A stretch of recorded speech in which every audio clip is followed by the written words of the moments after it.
السلام عليكم ورحمة الله. اليوم درس القراءة للصف الأول الابتدائي. راح نكمل وياكم باقي المواضيع. وصلنا صفحة 55 بط وطيور حنقرأ.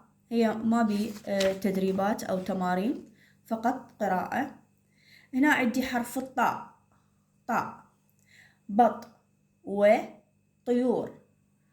طارق يقول: في دارنا بط، في دار لطفي وز، في دار طالب بلبل، بلبل طالب طار.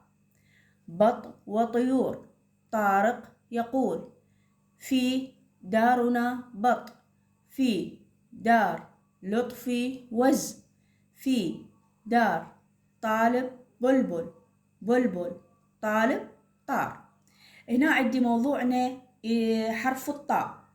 الطاء مثلا عندي مفتوحة أو مضمومة. مثل عندي طيور، الطاء مضمومة، طاء وفوقها ضمة. طارق طاء مفتوحة. بط بط هنا شدة. فهذه الحرف الطاء يكتبها الطالب، يتعلم حرف الطاء. أقول له اكتب حرف الطاء واكتب لي كلمة بحرف الطاء. مثلا بالأولي أقول له طيور أو طارق، بالأخير يعني الحرف الأخير بط، أو بالحرف بالنص الوسط أقول له لطفي. وهيك علموا أطفالكم حرف الطاء وعلموهم على التهجي، وإن شاء الله التوفيق.